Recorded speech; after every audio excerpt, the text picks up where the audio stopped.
Hey everyone, and welcome back to Bleach character discussion. And this is not going to be a Brave Souls centered video, although I might talk about Brave Souls a little bit. But the purpose of this video is to talk about the character of Chojiro Sasakibe, and maybe a little bit about Retsu as well. There was a lot of discussion in the comment section of my last video showing the gameplay and stats of these characters that are coming out soon on JP. And it kind of got me wanting to talk about Chojiro and Retsu a little bit. So I'm just going to freestyle this video. I don't have an outline prepared or any like format prepared. We're just going to roll with it. And if you haven't read the entire manga, you may want to be aware of spoilers because I'm going to talk about everything from beginning to the end. So let's get started. We're going to talk about Chojiro first. Chojiro Sasakibe, the first division lieutenant, Yamamoto's lieutenant. And people say that you're supposed to pronounce his name Chojiro with an H. I've heard it both ways. I've heard it with Chojiro or Chojiro. Let's just go with Chojiro for now. And if I'm wrong, correct me in the comments and cite your source because I want to see it like somebody official saying it's pronounced Chojiro, or send me to some language, Japanese language website or something to prove your point. Don't just say it's Chojiro without backing it up with any evidence because I that's one of my pet peeves. I don't like when people make claims without supporting them. Anyway, with that little mini rant out of the way, Sasakibe, Chojiro, pretty much, in my opinion, he's only been significant 2 times in the manga and the anime. One was when he tried to attack and stop Ichigo, and he got destroyed. He got one shot, like, with bare hands by Ichigo. Ichigo did not even draw his sword, and he took him out with just, like, a little bitch slap. Maybe it was a kick, I don't remember, but the point is, he got destroyed by Ichigo fairly easily. But the second time he's important to the story is when he is killed at the end. All right, so there has been some arguments in the comment section of my last video that Chojiro is actually quite important. He did have a backstory in the manga. They do a flashback, and apparently he was magically some badass character. He had a Bankai. He was one of the strongest Shinigami, and this is true that did happen. But I have the inclination to disregard that, and that might trigger a lot of you guys. I see it as more of a plot device to make us care about Chojiro's death and to motivate Yamamoto into going apeshit crazy and trying to destroy everyone. I think the same thing could have easily accomplished by just somebody saying that, oh my god, Chojiro was, with Yamamoto for a very long time, and Yamamoto cared about him quite a bit. I mean, they could have just said that in like 2 panels. Somebody could have flashed back it, or like you could have had Shunsui saying, oh my god, this is going to be bad because, that was Yamamoto's boy. That was his boy. But instead, they kind of, I feel like giving him a Bankai and giving him this huge backstory, it seemed kind of forced and contrived to me. I may even go as far as to call it a Deus Ex Machina, because it just doesn't make any sense. This guy, he had many opportunities to display his powers, to contribute to the battles that were going on around him, and he just did not. So that leads me to believe that he was just not that powerful. I know that the canon says he was that powerful, and he had his reasons for not wanting to use his Bankai. But come on, guys, let's face the facts. He could have contributed in the Aizen fight against the top 3 Espadas in the Fake Karakuri battle. He was definitely needed in that fight. A powerful Shinigami like he supposedly was definitely could have made a difference. If his Bankai is as strong as they said it was, I don't know why Yama would not even order him to, Chojiro, go fight, you little bitch. I mean, what are you doing here? You're just standing around.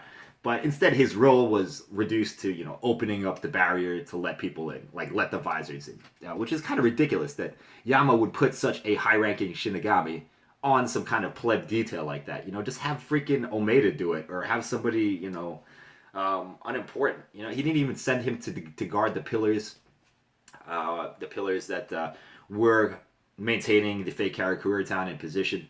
He sent like Yumichika and like Ikaku. Yumichika's a 5th seat, I mean, why would you not send a powerful fighter like Chojuro, who is still an underling, send him to, guard a pillar, for God's sakes. This is not something. This is not a situation where you should not be using your most powerful fighters to accomplish these tasks. But I don't know. People say he's important. I say he's only important as a plot device, not as a character. Even in his first appearance, where I think it's his first appearance, where he's sent to attack Ichigo. He's still just a plot device even there, just to showcase Ichigo's new power. Chojuro, he's just, man, maybe that's why Yama didn't send him to do anything important, because he saw that Ichigo barehanded kicked his ass, and he was like, after that, he was like, all right, you just take care of my paperwork and my menial labor. If he had this supposedly OP Bankai, excuse me, I don't know why I emphasized it like that, you would think that he would have been used a little more often. Yamamoto, I feel like Yamamoto's the type of guy that would say, Chojuro, defeat this enemy. You're my lieutenant. Why did he never do that? Maybe I don't know. Maybe because he was always wanted to have Chojuro by his side. But he seemed rather underwhelming. Even with the backstory that they kind of tacked on. I'm gonna say that that is my feeling. I feel like the backstory was tacked on to make us care about this guy who really had no role in the story and just is unimportant and nobody really cares about. If you do care about Chojuro, that's fine, but he is not a plot significant character other than as a device to develop other characters. So to develop Yamamoto, to develop Ichigo, and that's it. We do see him in a bunch of, like the comedy shorts at the end of the anime episodes, and we see that he has an affinity for the Western culture, which I think is kind of interesting because his Zanpakuto is a super Eastern-looking Zanpakuto spirit. So there's kind of a unique contrast there between the two of them. His power itself, lightning. Apparently Yamamoto had a lot of respect for it, but then again, once again, it's part of that Deus Ex Machina that I'm going to call it that. The Deus Ex Machina that was Chojiro's backstory. All right, so those are my thoughts on Chojiro. Guys, I know that some of you think he's important to the plot, but I just have to disagree. And, it's a good thing that this character came out because I haven't talked about Bleach in a very long time since the series ended. And I don't remember it as well as I did when it was still ongoing. So if I miss some things here and there, you'll have to excuse me. It's been a few years since I actually read that arc. Anyway, I guess that's all I have to say about Chojuro. He's not in the game. He looks pretty cool, but in the manga and anime, nah. You're not gonna convince me that Chojiro's freaking significant in any way. Like the guy is an errand boy. I don't care if they say he was once the most powerful, like vice captain, lieutenant, whatever. You're not going to convince me of that. It's just like, don't even try. If you're going in the comments, you can talk about it, but I'm going to stick to my opinion of Chojuro. Some of the other comments I wanted to address in my last video involved Retsu, and I said that Retsu is a healer. And a lot of people seemed hell-bent on correcting me that, no, she's the first Kenpachi. She's actually a badass. Guys, for 95% of the story, she is a healer, all right? Maybe in the past, before the whole Bleach the manga started, she was a badass fighter. With the original Gotei 13, she was like a savage fighter. She was a murderer. She knew all the sword styles, all that stuff. But for the story, for the continuum of the Bleach manga / anime, she is a healer.